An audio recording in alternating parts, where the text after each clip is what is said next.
मेरा नाम आशुतोष शंभुनाथ झा। माता सीता की पवित्र भूमि मिथिला मेरी जन्मभूमि। पिछले 15 वर्षों से महाराष्ट्र में मैं धर्म जागरण का कार्य कर रहा हूं।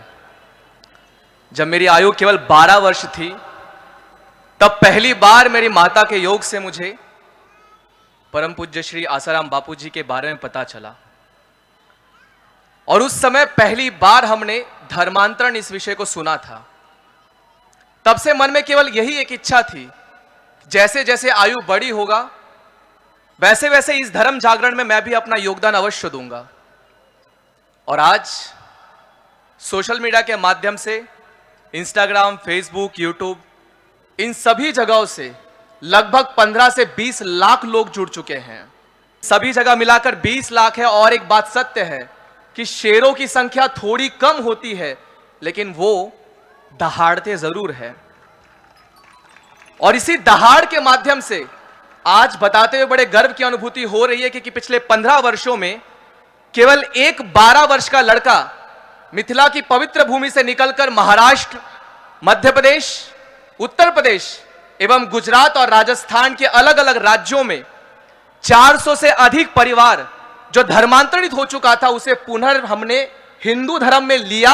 और इसका पूरा श्रेय परम पूज्य श्री आसाराम बापू जी को जाता है। यह सारी कार्य करते वक्त मेरे मन में केवल एक प्रेरणा थी।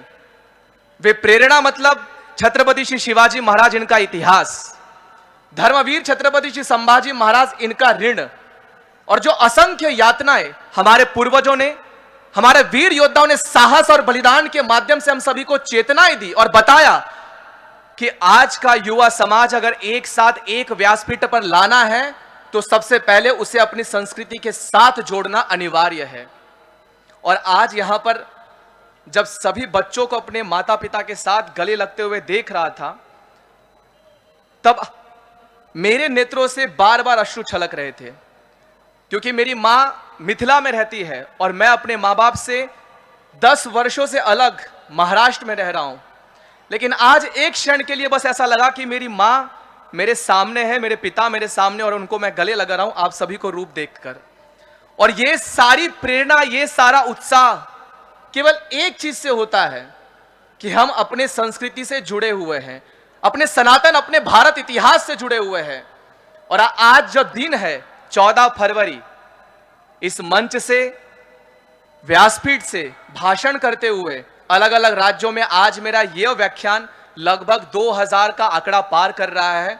और हर व्यासपीठ से हमारी केवल एक ही इच्छा रही है कि अपने बच्चों के मन में सनातन इतिहास की वो ज्वाला जो पूरी तरह से बुझ चुकी थी, उस ज्वाला को पुनर्जीवित करने का काम हम करेंगे।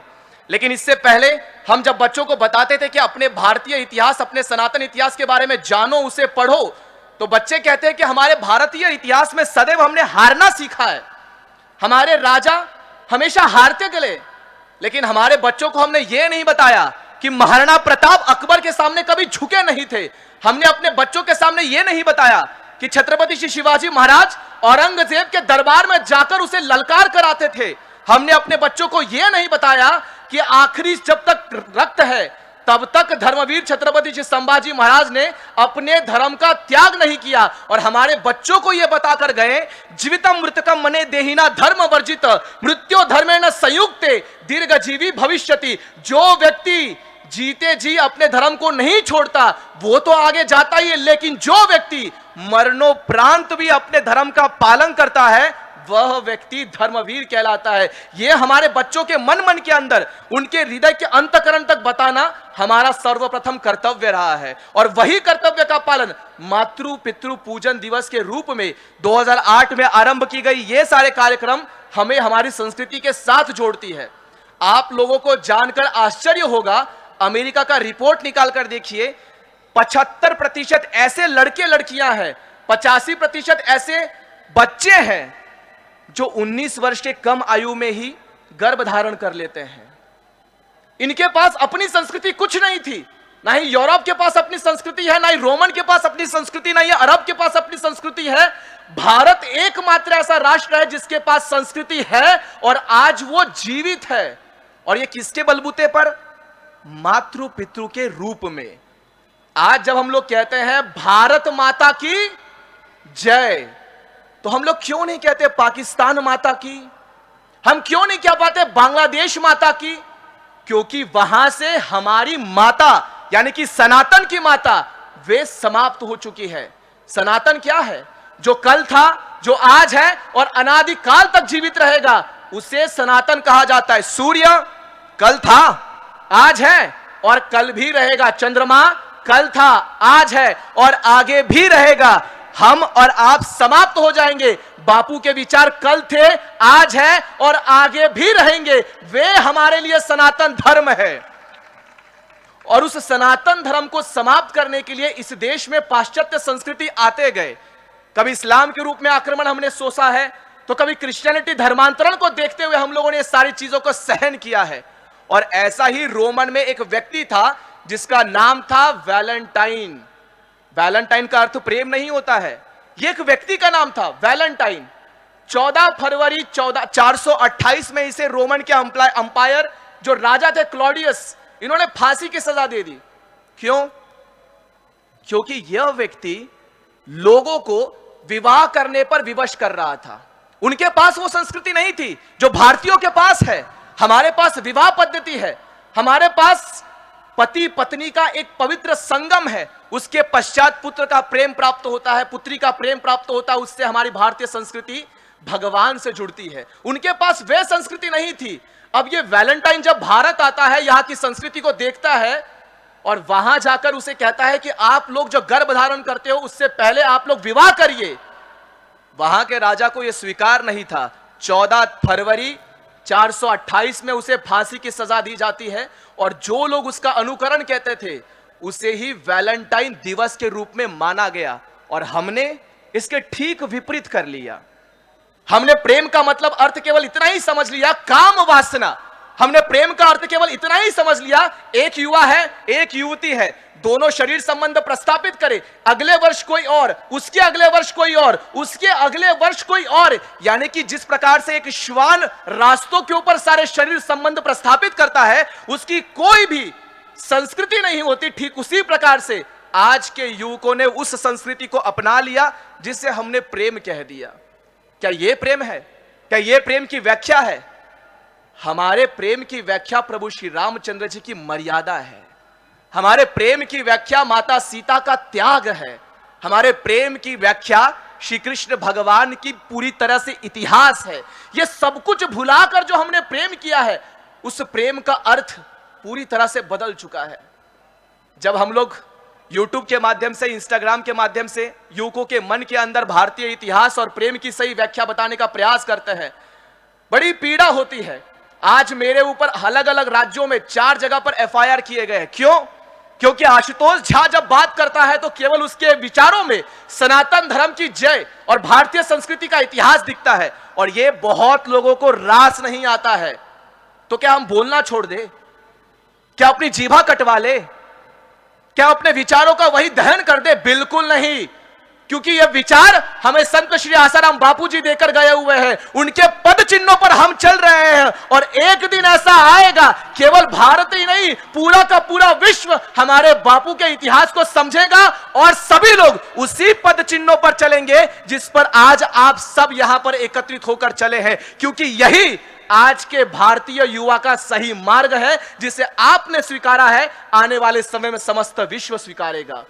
यह बात हमें समझना पड़ेगा। जो इस माध्यम से, सोशल मीडिया के माध्यम से आज हमारे देश के अंदर चर्चाएं चल रही हैं, उस चर्चाओं को वहीं समाप्त कीजिए और खड़े होइए अपने राष्ट्र के लिए, अपने संतों के लिए और अपने देश के लिए। क्योंकि अगर आपको अपने देश के साथ खड़ा होना है तो सबसे पहले अपने संतों के साथ खड़ा होना पड़ेगा। जब मैंने परम पूज्य बापूश्री पर वीडियो बनाया था, उस वीडियो के ठीक कुछ दिन पश्चात ही मुझे बिहार से फोन आया, मेरे गांव से फोन आया कि इस विषय पर मत बोलो, समाज तुम्हें बहिष्कृत कर देगा। मैंने बोला कौन से समाज की बात कर रहे हैं आप? वो समाज जिस समाज ने मेरे मां, मेरी घर की बेटी माता सीता को तो नहीं छोड़ा, उस समाज की बात कर रहे हैं आप? या उस समाज की बात कर रहे हैं आप जो योगेश्वर चक्रधारी श्री कृष्ण महाराज के ऊपर लांछन लगाते हुए अपनी जीवा का नियंत्रण खो बैठते, उस समाज की बात कर रहे हैं? समाज किसी सगा नहीं होता। समाज केवल और केवल उस व्यक्ति का सगा होता है जो व्यक्ति उसके फायदे के लिए होता है, और संत उस समाज को सही मार्ग पर ले जाने का कार्य करते हैं। इसीलिए लांछन, उनके शरीर के ऊपर कीचड़, यह प्रत्येक व्यक्ति उठाएगा। निश्चय आपका है कि आप क्या निर्धारित करते हैं। प्रभु श्री रामचंद्र जी की मर्यादा, श्री कृष्ण भगवान का इतिहास, परम पूज्य आसाराम बापू जी के किए गए समाज के प्रति कर्तव्य, या उन पर लगाए जाने वाले बार बार कोई ना कोई झूठा मूठा आरोप। और ये सारे आरोप एक मिथ्याभाषी का आने वाले समय में साबित होंगे, जो हमने अपने जीवन से पहले ही लोगों को बताने का कार्य किया है। और ये एक दिन भारत का बच्चा बच्चा जय श्री राम के साथ कहेगा कि मेरे बापू निर्दोष है, और समस्त आर्यवर्त पुनः एक बार मेरे बापू के लिए उनके सामने, उनके चरणों के पास जाकर नतमस्तक होकर क्षमा मांगेगा। और यही आज इस मंच से मैं घोषणा करता हूं। एवं आज का जो ये कार्यक्रम है, इस कार्यक्रम में जो भी दृश्य मैंने देखा, ये दृश्य आशा करता हूं कि भारत का कोने कोने में जाए, और जहां जहां जिस भाषाओं मुझे भाषण करने का अवसर मिले, उस जगह पर मैं ये कार्यक्रम की वर्णन करूं और लोगों को ये बताऊं कि आप अपने जीवन में क्या कुछ ऐसी चीज है जिसे अब तक पा नहीं पाए हैं।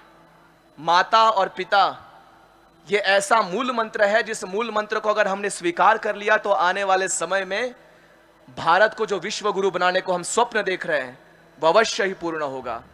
आज इस मंच के अवसर से मुझे जो अपने विचार प्रकट करने के लिए आप सभी ने आमंत्रित किया एवं मुझे समय दिया, उसके लिए मैं आप सभी का सदैव ऋणी रहूंगा।